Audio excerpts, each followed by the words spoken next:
এবার ঈদযাত্রায় সড়ক, নৌ ও রেলপথে ৩৭৭টি দুর্ঘটনায় ৩৯৪ জন নিহত এবং ১,২৮৮ জন আহত হচ্ছেন বলে জানিয়েছে যাত্রী কল্যাণ সমিতি। বাস মালিক সমিতি ও শ্রমিক ফেডারেশনের প্রভাবের কারণে ভাড়া নৈরাজ্য, সড়ক দুর্ঘটনা ও পরিবহনের বিশৃঙ্খলা আগের তুলনায় বেড়েছে বলেও দাবি তাদের।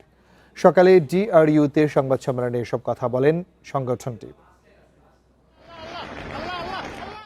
এবারের ঈদযাত্রায় সড়ক, রেল ও নৌ দুর্ঘটনা নিয়ে প্রতিবেদন প্রকাশ উপলক্ষে ঢাকা রিপোর্টার্স ইউনিটিতে সংবাদ সম্মেলন করে যাত্রী কল্যাণ সমিতি। শুরুতে সড়ক, রেল ও নৌপথে মোট দুর্ঘটনার পরিসংখ্যান তুলে ধরা হয়। সড়কে ৩৪৬টি দুর্ঘটনায় নিহত ৩৫১, আহত ১,০৪৬ জন। আর রেলে ২৩ দুর্ঘটনায় নিহত ৩৫, আহত ২২৩ জন। এছাড়া নৌপথে ৮টি দুর্ঘটনায় ৮ জন নিহত, ১৯ জন আহত এবং ৩ জন নিখোঁজ রয়েছেন।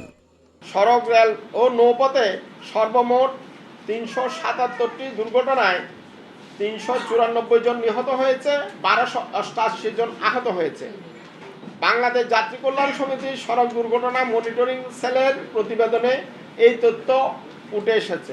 সড়ক দুর্ঘটনায় আহত হয়ে জাতীয় অর্থোপেডিক হাসপাতালে ২,১৭৮ জন ভর্তি হওয়ার তথ্য তুলে ধরা হয়। সম্প্রতি সময়ে ইরাক ইসরায়েল যুদ্ধে গত ১৫ দিনে হতাহতের সংখ্যা বিশ্লেষণ করলে বাংলাদেশের সড়ক দুর্ঘটনায় হতাহতের সংখ্যা তার থেকেও কয়েক গুণ বেশি। গণমাধ্যমে পাওয়া পরিসংখ্যানের তুলনায় বাস্তবে হতাহতের সংখ্যা অনেক বেশি বলেও দাবি করেন যাত্রী কল্যাণ সমিতির মহাসচিব। এ সময় পরিবহন মন্ত্রীর নিহতের সংখ্যা কম বলার ব্যাখ্যার দায়িত্ব মন্ত্রীর বলে মন্তব্য করেন মোজাম্মেল হক।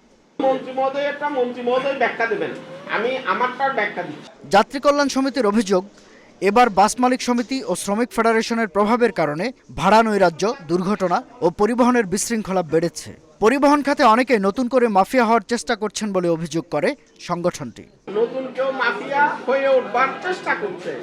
শাহাদাত স্বপন, ইন্ডিপেন্ডেন্ট নিউজ, ঢাকা।